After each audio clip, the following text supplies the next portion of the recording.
হরে কৃষ্ণ। আশা করি সকলে কুশলে আছেন। আজ মোক্ষদা একাদশী সম্পর্কে আমরা জানব। এই মোক্ষদা একাদশী তিথিতেই গীতা জয়ন্তী উৎসব পালন করা হয়। এই মোক্ষদা একাদশী পালিত হবে 11ই ডিসেম্বর, রোজ বুধবার দিন। প্রায় সকল দেশে, পৃথিবীর সকল দেশেই পালিত হবে 11ই ডিসেম্বর বুধবার দিন মোক্ষদা একাদশী ব্রত। এই একাদশী ব্রত যারা পালন করবেন তারা পিতৃকুল এবং মাতৃকুলের সমস্ত লোকের, যদি কেউ পাপে ভাগী হয়ে থাকেন, সেই পাপ থেকে আপনি এই মোক্ষদা একাদশী ব্রত পালন করলে আপনার পিতৃকুলের এবং আপনার মাতৃকুলের দুই কুলেরই পাপের বিনাশ ঘটাতে পারেন। এবং এই মোক্ষদা একাদশী নামেই বোঝা যায় যে এই একাদশী ব্রত পালন করেন যারা, তারা মোক্ষ লাভ করেন। এবং এই একাদশী কীভাবে পালন করবেন তা বিস্তৃত ভিডিও আমার এই চ্যানেলেই রয়েছে। এবং সংকল্প মন্ত্র, পারণ মন্ত্র এবং প্রতিটি একাদশী ব্রত আপনি পালন করবেন। আপনার বাড়ির আশেপাশে যারা আছে এবং আপনার পরিবারের সকলকে নিয়ে মোক্ষদা একাদশী ব্রত পালন করুন এবং তাদেরকে বলুন যে পিতৃ এবং মাতৃকুলকে উদ্ধার করতে এই মোক্ষদা একাদশী ব্রত জুড়ি মেলা ভার। প্রতিটি একাদশী ব্রতই পালন করতে হবে, তার মধ্যে অন্যতম হচ্ছে মোক্ষদা একাদশী ব্রত। এই ব্রত যারা পালন করবেন তারা অন্তত, যারা আমিষাহারী রয়েছেন, অন্তত এই 3টে দিন অবশ্যই কৃষ্ণপ্রসাদ বা নিরামিষ আহার করবেন। তো কোন 3 দিন? একাদশীর আগের দিন, একাদশীর দিন এবং একাদশীর পরের দিন।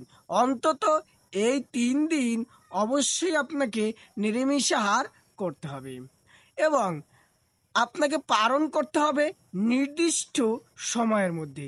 মনে করেন আজকে আপনি একাদশী ব্রত রাখলেন, আজকে সারা দিন রইলেন এবং পরের দিন মনে করেন 9টা 52 পর্যন্ত আপনার পারণ রয়েছে বা এই সময়ের মধ্যে পারণ সম্পন্ন করতে হবে। যদি আপনি 9টা 53 আপনি পারণ সম্পন্ন করেন তাহলে কিন্তু আপনার একাদশী ব্রত হবে না।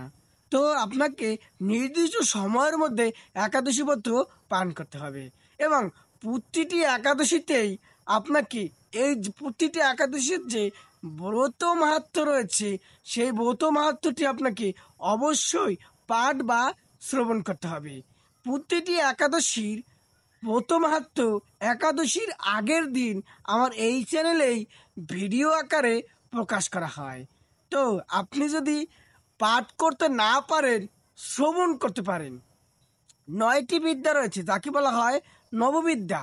নববিদ্যা ভক্তির মধ্যে শ্রবণং, অর্থাৎ শ্রবণ হচ্ছে অন্যতম। তো আপনি সময় না পেলে আপনি প্রতিটি একাদশী ব্রত পালন করুন এবং নির্জলা একাদশী ব্রত যদি আপনি না করতে পারেন তাহলে আপনি ফলমূল আহার করে আপনি একাদশী ব্রত পালন করতে পারেন। তো নির্জলা হচ্ছে সর্বোত্তম, এর চেয়ে আর উত্তম নেই। নির্জলা কথার মানে কি? আজকে আপনার একাদশী, এর আগের দিন রাত 12টার আগে অন্নপ্রসাদ সেবা করে দন্ত মার্জন করার পরে একাদশীর দিন সারা দিন, সারা রাত্রি পালনের আগ মুহূর্তে জল পর্যন্ত না গ্রহণ করাকে নির্জলা বলা হয়। আর যারা ফলমূল আহার করবেন বা সবজি রান্না করে খেতে চান তারা একটু লক্ষ্য করবেন, কেননা এই ফলমূল রান্না করার ক্ষেত্রে বা সবজি রান্না করার ক্ষেত্রে আপনাকে বিশুদ্ধ ঘি বা বিশুদ্ধ বাদাম তৈল ব্যবহার করতে হবে। এতে আপনার একাদশী ব্রত সম্পূর্ণ হবে। যদি যারা না পারেন তারা অবশ্যই পালন করবেন, আর যারা পারেন তারা তো সর্বোত্তম। যারা আমিষাহারী রয়েছেন তাদের ক্ষেত্রে আরও একটি বিশেষ দিক রয়েছে। তারা অবশ্যই একাদশীর দিন, একাদশীর পরের দিন, একাদশীর আগের দিন একটু বেশি বেশি হরিনাম সংকীর্তন করবেন, বেদ পাঠ করবেন, গীতা গ্রন্থ পাঠ করবেন।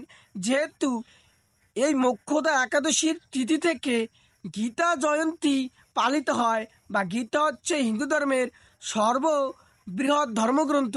বড় গ্রন্থ নয়, কিন্তু এই গ্রন্থ হচ্ছে সর্বশ্রেষ্ঠ। গীতা আমাদেরকে ভক্তি এবং মুক্তির পথ দান করে।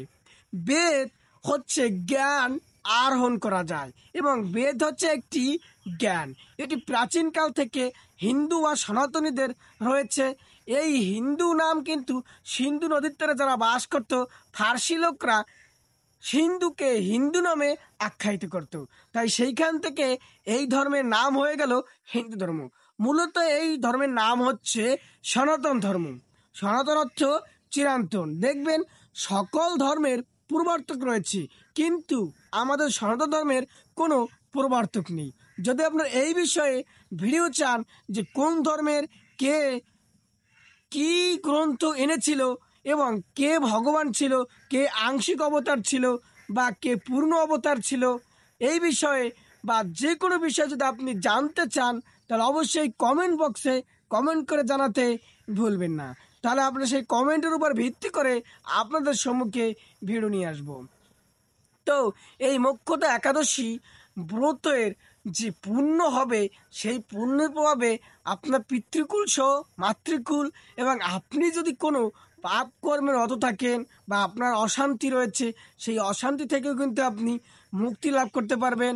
এবং এই দিন একটু বেশি বেশি হরিনাম জপ করবেন।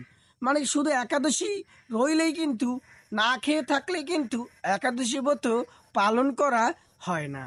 এই দিন, একাদশীর দিন বেশি বেশি হরিনাম জপ করতে হয়, হরিনাম সংকীর্তন করতে হয়, বেশি বেশি গীতা, ভাগবত, ভাগবতম বেশি বেশি পাঠও শ্রবণ করতে হয়। এবং কৃষ্ণ নাম শ্রবণ করার পাশাপাশি গুরু নাম করুন, এবং পিতাকে প্রণাম করুন, মাতাকে প্রণাম করুন, মাতাকে পূজা করুন। এভাবে আপনি প্রতিটি একাদশী ব্রত পালন করুন। শাস্ত্রে আছে অনেক কিছু উল্লেখ আছে যা আমরা পালন করতে অক্ষম হই, কিন্তু যেগুলো পালন করলে আমরা ভক্তিপরায়ণ হতে পারি, সেগুলো করতে পারি। যদি আপনি কৃষ্ণ গুণগান না করতে পারেন, তো কৃষ্ণ গুণগানে যারা করেন তাদেরকে কিন্তু আপনি সাহায্য করতে পারেন। যেমন কোথাও একটি ধর্মীয় অনুষ্ঠান বা হরিনাম সংকীর্তন হচ্ছে, আপনি কিন্তু সেখানে সাহায্য করে বা অনুদান দিয়ে কিন্তু আপনি সাহায্য করতে পারেন। এতেও কিন্তু আপনার পুণ্য অর্জিত হয়। দান হচ্ছে সর্বশ্রেষ্ঠ। যেমন পিতৃগৃহে কন্যা যদি দান করা হয়, তাহলে পিতার কিন্তু কোটি কোটি গুণ কি হয়, পুণ্য লাভ হয়, যা যমরাজের ভৃত্য চিত্রগুপ্ত গুনতে অসমর্থ হয়। তো এই মোক্ষদা একাদশী ব্রত সকলকে পালন করার অনুরোধ রইল বিনীত, এবং আপনার প্রতিবেশীদের সকলকে বলবেন যেন তারাও একাদশী ব্রত পালন করে। তো বুধবার দিন সকলের কাছে আমার অনুরোধ রইল, সবাই এই মোক্ষদা একাদশী ব্রত পালন করুন। পিতৃকুল এবং মাতৃকুলের যারা এখনও নরক যন্ত্রণা ভোগ করছে, তাদের মুক্তি দান করুন। সকলে ভালো থাকবেন। হরে কৃষ্ণ।